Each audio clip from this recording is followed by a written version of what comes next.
नमस्कार.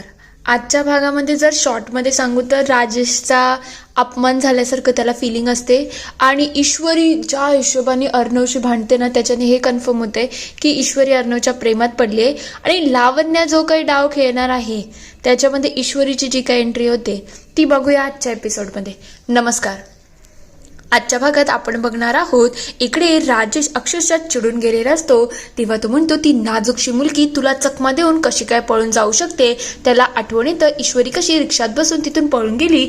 खरं म्हटलं तर ही सगळी राजेश तुझी सार आहे.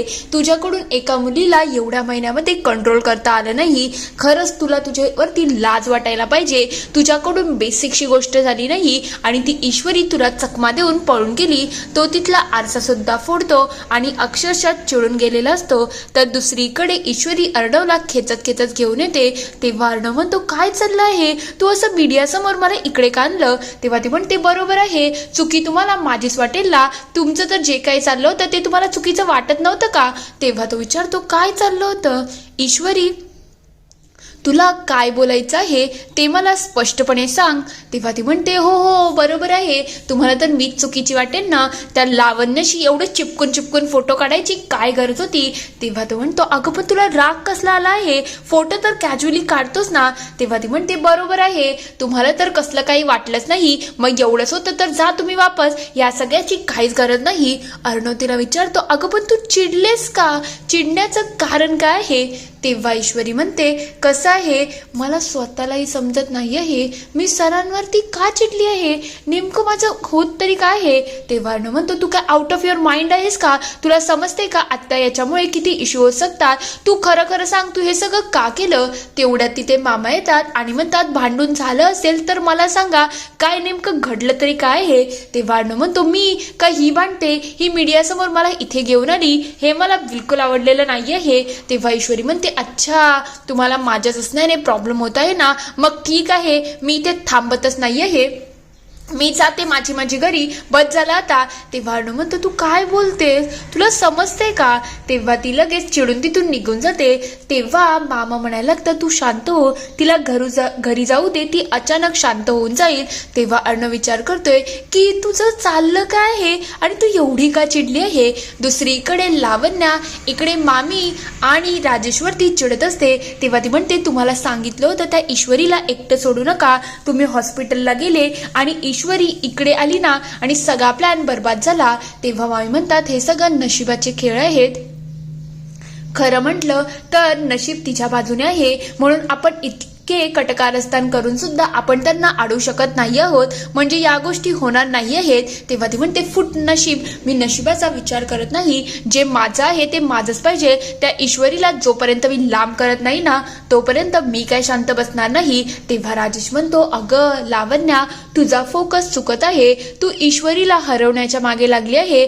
खरं म्हटलं तर तुला अर्णवला जिंकण्याच्या मागे लागायला पाहिजे. तुला समजते ना मी काय बोलतोय. आता तुला अशी काहीतरी संधी शोधायची आहे ज्यामुळे तू अर्णवच्या जवळ जाशील. तेव्हा ती म्हणते जीज मला समजत आहे तुम्हाला काय बोलायचं आहे.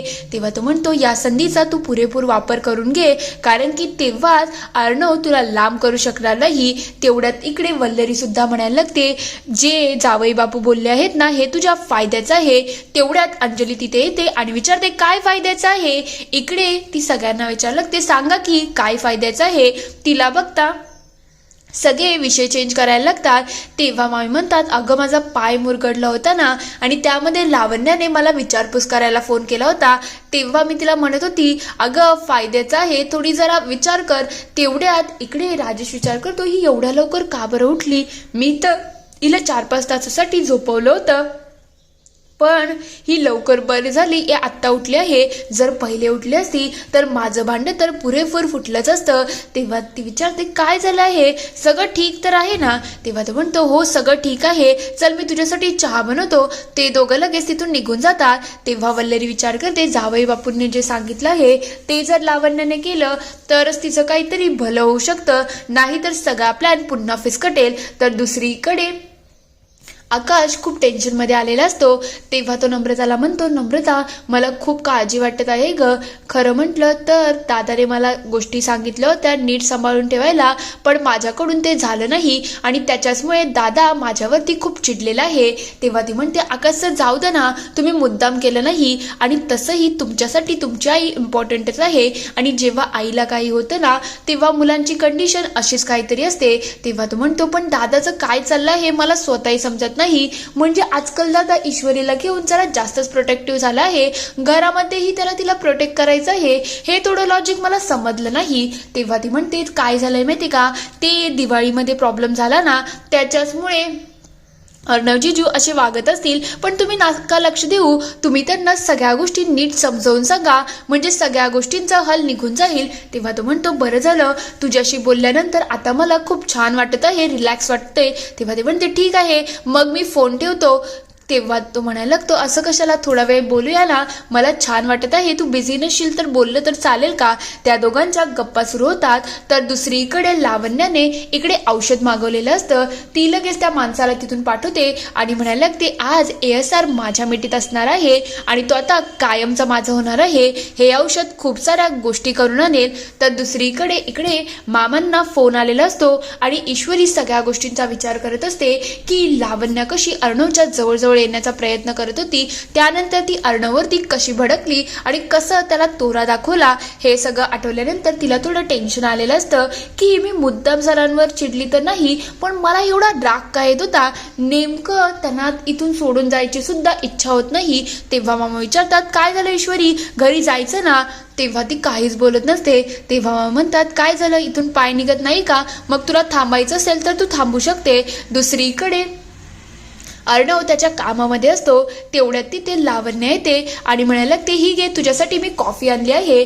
तेव्हा तो विचारतो, आज तू कशी कॉफी आणली. तेव्हा ती म्हणते, अरे तुला कॉफी आवडते ना म्हणून विचार केला की मी आणावी. तेव्हा ती मनातल्या मनात विचार करते, ASR तुझी कॉफी पीत आहे ना, या कॉफी नंतर आपली रात्र गुलाबी होणार आहे आणि यानंतर तू मला कधीच दूर हाकलू शकणार नाही, कारण की याच्यानंतर आपल्या दोघांमध्ये खूप जास्त चांगले आणि खूप चांगले संबंध होतील. इकडे अर्णव कॉफी प्यायला लागतो आणि त्याला विचित्र काहीतरी व्हायला लागतं. त्याचं स्वतःवरचं कंट्रोल अक्षरशः सुटायला लागलेलं असतं, त्याचं डोकं गरगरायला लागलेलं असतं. तेव्हा तो हसायला लागतो. तेव्हा लावण्य म्हणते, तू एवढाच गोड हसत राहा आणि तू माझ्याजवळ येशील. तेव्हा अर्णवला बघून ती विचारते, काय झालं, तू सगळं ठीक तर आहे ना. तेव्हा तो म्हणतो, मला तर हसायला येते, मलाच समजत नाही काय चाललं आहे. तेवढ्यात त्याला थोडी थोडी झोप सुद्धा येत असते. तो लावण्याच्या खांद्यावरती पडतो. तेव्हा तो म्हणतो, अरे तू तर लावण्य आहेस, नाही नाही बाजूला हो. तेव्हा ती म्हणते, का बाजूला हो, मी सुद्धा तुझ्यावरती तेवढंच प्रेम करते. खरं म्हणजे ASR आपलं लग्न होणार होतं आणि तुला तर माहिती आहे माझा तुझ्यावरती किती जीव आहे. ती मिस इंदौर आहे ना, ती तुझ्या लायकीचीच नाही आहे आणि ती तुझी कधीच बायको होऊ शकत नाही, ती फक्त जबरदस्तीवाली बायको आहे. तेव्हा तो म्हणतो, नाही मला तरी असं काही वाटत नाही. तो तिच्यापासून लांब लांब जात असतो पण ती त्याला अजून जवळ घेत असते. तेव्हा ती म्हणते, हे बघ आज जे काही होईल ना ते आपल्या दोघांचं असेल आणि यानंतर सगळ्याच गोष्टी आपल्या बाजूने होतील. ती ईश्वरी मिडल क्लास आहे, ती फक्त जबरदस्ती तुझ्या जवळ आली आहे, पण तिचं आणि तुझं कधीच काही होऊ शकत नाही हे मला माहिती आहे. तू आणि मी एक नंबर भारी आहे. तेव्हा तो म्हणतो, नाही आय डोंट थिंक सो की आपण भारी आहोत. तेवढ्यात ती त्याच्या जवळ जाऊन किस करायला जाईल लावण्याच्या जवळ. तेव्हा ईश्वरी येते. तेव्हा लावण्य म्हणते, who the hell are you. तेव्हा ईश्वरी तिच्या एक सनसनीत कानाखाली मारते आणि म्हणायला लागते, मिसेस ईश्वरी अर्णव राजशिर्के आहे मी आणि माझ्या नवऱ्याच्या जवळीक साधण्याचा प्रयत्न सुद्धा करू नका. हे बघितल्यानंतर अर्णव म्हणायला लागतो, माझी बायको माझी बायको. तो लगेच तिच्या जवळ जातो. तेव्हा तो म्हणतो, काय ग तू चिडून कुठे गेली होती. तेव्हा ईश्वरीला तो अक्षरशः मागून मिठी मारतो. तेव्हा लावण्याला बघून ईश्वरी अक्षरशः संतापलेली असते. तेव्हा ती म्हणते, जेव्हा आपल्या नवऱ्यावरती दुसरी बाई संधी साधण्याचा प्रयत्न करते ना तेव्हा बायको काही ऐकत नसते आणि मी तुला शेवटचं सांगते, यावेळेपासून माझ्या नवऱ्यापासून लांब राहायचं, नाही तर मी काय करेल ना याचा काही अंदाजच देता येत नाही. तेव्हा लावण्या तिला म्हणायला लागते, हे यू. तेव्हा ईश्वरी तिचा हात बाजूला करते आणि म्हणते, हे यू काय, तुला काय वाटलं हे सगळं मस्ती आहे का. माझ्या गळ्यामध्ये यांच्या नावाचं मंगळसूत्र आहे, या काळ्या मण्यांची किंमत आहे. नवरा बायकोचं नातं किती पवित्र असतं ना, याचा तू विचार सुद्धा करू शकत नाही. म्हणून पुन्हा जाऊन माझ्या नवऱ्याच्या जवळ यायचं नाही, नाहीतर तोंडाला काळं फासून अख्ख्या गावामध्ये तुझी धिंड काढेल, हे आठवण ठेव. आता शेवटचं सांगते की माझ्या नवऱ्याच्या आजूबाजूला यायचं नाही. तेव्हा अर्णव म्हणायला लागतो, मस्त, जबरदस्त, भारी, काय तू बोलली आहेस लावण्याला, खतरनाक. तेव्हा ईश्वरी म्हणते, गप्प राहो, तुमचं काय चाललं आहे? काय ग, तुला सांगितलं आहे ना, पुन्हा माझ्या नजरेसमोर सुद्धा यायचं नाही, आणि यांच्याजवळ जाण्याचा प्रयत्न सुद्धा केला ना तर गाठ माझ्याशी असेल. आत्ताच्या आत्ता इथून चालती हो. ती लगेच तिला हाकलून देते. तेवढ्यात अर्णव खूप खुश होतो आणि म्हणायला लागतो, आता तर खरंच खूप मजा आली आहे. तो लगेच टेबलवरती चढतो आणि ते म्हणायला लागतो, आता मला माईक हवा आहे. लावण्याची ईश्वरीने पुरेपूर वाट लावली आहे. तो लगेच तिथे फ्लावर असतात त्यांना एक माईक बनवतो आणि म्हणायला लागतो, मिस इंदोरने आज लावण्याला ऑफिसमधून बाहेर काढून टाकलं.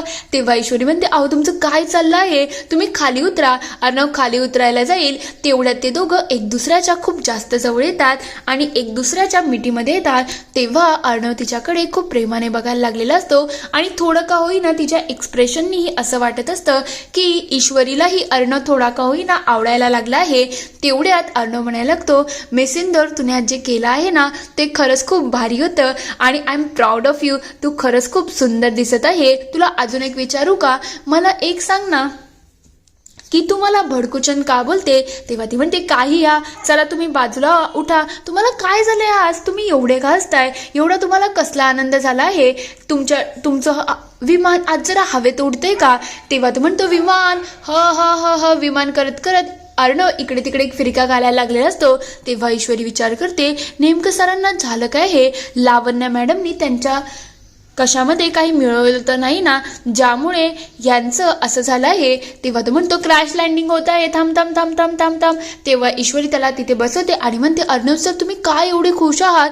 नेमकं घडलं तरी काय आहे? तेव्हा तो म्हणतो, तू आहेस ना माझ्या बरोबर, त्याच्यामुळे मी खूप खुश आहे. तो लगेच ईश्वरीला पुन्हा मिठीत घेतो आणि ईश्वरी तिथे स्तब्ध होऊन जाते की अर्णव माझ्या इतक्या जवळ आहे. पुढील भागात आपण बघणार आहोत, अर्णव आणि ईश्वरी इकडे भन्नाट डान्स करत असतात. तेव्हा राजेश म्हणायला लागतो, हे सगळं काय चाललं आहे? काहीतरी नक्की गडबड आहे. तेव्हा अंजली खूप खुश होते आणि म्हणते, ही ईश्वरी आणि अर्णवच्या प्रेमाची जादू आहे आणि त्याचमुळे हे सगळं होत आहे. इकडे ईश्वरी अर्णवला थांबवण्याचा प्रयत्न करत असते, पण अर्णव कोणाचा ऐकण्याच्या मनस्थितीमध्ये नसतो. तर दुसरीकडे लावण्या खूप चिडलेली असते. तेव्हा ती म्हणते, आज तुने माझ्या कानाखाली वाजून मला त्या ऑफिसमधून काढलं आहे ना, पण आठवण ठेव, एक दिवस अर्णव तुला त्याच्या आयुष्यातून काढेल आणि तेव्हा जाऊन मी त्या जागेवरती येणार आहे. तू बघच मी काय काय करते. इथे हा पूर्ण एपिसोड संपतो. आता खरंच लावण्याच्या गोष्टी सक्सेसफुल होतील का? तुम्हाला काय वाटतं ते मला कमेंटमध्ये नक्की कळवा. व्हिडिओ आवडला असेल तर लाईक, शेअर, सबस्क्राईब करायला विसरू नका. Thank you for watching.